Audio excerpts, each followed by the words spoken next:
பாரதிய ஜனதா கட்சியினுடைய ஆசீர்வாதம் ஆச்சாரி இப்போ தொலைபேசி இணைப்பில் இருக்கிறார். அவர் இந்த குழுவில் இடம்பெற்றிருந்தார். ஆச்சாரி வணக்கம். வணக்கம். பெரும்பாலான இடங்கள்ல இருந்து சாமானிய மக்கள் மிகப்பெரிய அளவிற்கு பாதிப்புக்கு உள்ளானதாக தங்களுடைய கருத்துக்களை பதிவு செய்துட்டு இருக்கிறாங்க. பல இடங்கள்ல இதை வரவேற்கத்தக்க அம்சம் அப்படின்னு சொன்னாலும் கூட அவர்களுடைய இந்த பிரச்சனை என்பது பெரிய அளவுக்கு இருக்கிறத நம்ம பார்க்க முடியுது. அதே போல இங்க இருக்கிற விருந்தினர்கள்ல பலருடைய கருத்தும் கூட இது கருப்பு பணத்தை ஒழிப்பதற்கான முயற்சி என்றால் அதற்கு வெவ்வேறு வகையான செயல்கள் இருக்கிறது. இதில் சாமானியர்கள் பாதிக்கப்படக்கூடிய ஒரு முயற்சி தானே தவிர நீங்கள் மோடி அரசாங்கம் எடுத்திருக்கிறது என்பது கருப்பு பணத்தை ஒழிப்பதாக சொல்லிக்கொண்டு அதை யாரெல்லாம் பயன்படுத்துகிறார்களோ அவர்களுக்கு நேரடியாக பாதிப்பு இல்லாத வகையில் சாமானியர்கள் பாதிக்கக்கூடிய ஒரு முயற்சி தான் இது அப்படிங்கிற கருத்தை முன்வைக்கிறாங்க. இல்ல, இது ஒரு தவறான கருத்து.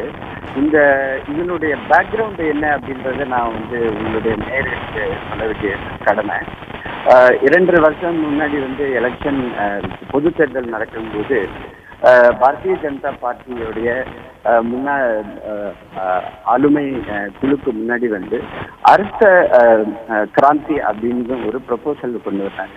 இந்த அர்த்த கிராந்தி ப்ரொபோசல் படி என்னன்னா, கேஷ் டீலிங், அந்த கேஷ் டீலிங்கையே நிறுத்திட்டு அதுக்கு பதிலாக கிரெடிட் கார்டு மற்றும் டெபிட் கார்டு மூலமாகவும் வங்கிகளின் மூலமாகவும் பணத்தை பரிமாற்றம் கொண்டு வந்தா அதனால 2 பலன்கள். ஒன்று கருப்பு பணம் இருக்காது, 2வது கள்ள நோட்டு புழக்கம் இருக்காது அப்படின்றது கொண்டு வரப்பட்டது.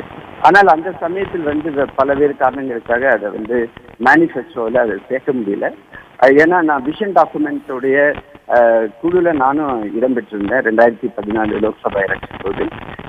நாங்கள் தயாரித்த விஷன் டாக்குமெண்ட் தான் பிறகு எங்களுடைய கட்சியுடைய மேனிஃபெஸ்டோவாக வந்துச்சு.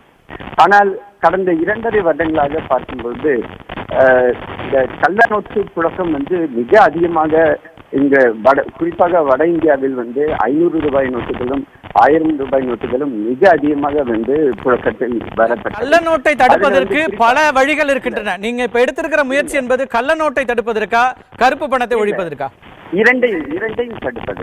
அதாவது கள்ள நோட்டுகள் இப்போது நீங்கள் அறிமுகப்படுத்துகிற இந்த பணத்திற்கும் கள்ள நோட்டு உருவாக்க முடியும். அப்படியான ஒரு தொழில்நுட்பம் இருக்கிற ஒரு உலகம் தான். அதனால நீங்க கள்ள நோட்டை ஒழிப்பதற்காக இந்த முயற்சி எடுக்கிறோம் அப்படின்னு சொல்றீங்களா? இன்னும் அதாவது நவம்பர் மாதம் புதுசாக வரக்கூடிய நோட்டுகள் வரும்பொழுது உங்களுக்கு அதை பற்றி reserve bank of India announce பண்ணுவாங்க. அதில் எந்த அளவுக்கு டெக்னாலஜியை கொண்டு வர போகிறாங்க அப்படின்னு. அது இன்னும் பப்ளிக் டொமைன்ஸ் வராததுனால நான் அதை பற்றி சொல்லிட்டு பேச முடியாது. எதனால கள்ள நோட்டில் இன்னைக்கு நார்த் இந்தியாவில் பார்த்தீங்கன்னா பாகிஸ்தான்லேருந்து வர கள்ள நோட்டுகள் அவன் கண்டினியூஸாக பிரிண்ட் அடித்து கொண்டு இங்கே இந்தியாவில் இறக்கும்போது நம்மளுடைய நாட்டுடைய பணத்துடைய மதிப்பு குறையுது. அதனால நம்மளுக்கு பணவீக்கம் ஏற்படுது. இது கள்ள நோட்டை பொறுத்தவரை. இன்னொன்று இந்த பதுக்கிறது, அதாவது கருப்பு பணத்தை பதுக்கி வைக்கிறதுக்கு பல வகையில் இன்னைக்கு யூஸ் பண்றாங்க. கேஷ் டிரான்சாக்ஷன்ஸ் நடந்துருக்குது. இன்னைக்கு டெல்லியிலேயே நீங்க எடுத்து பார்த்தீங்கன்னா சாந்தினி சவுக், கரோல்பாக் அப்படின்ற இடத்துல எல்லாம் போனீங்கன்னா பல லட்சம் ரூபாய்க்குரிய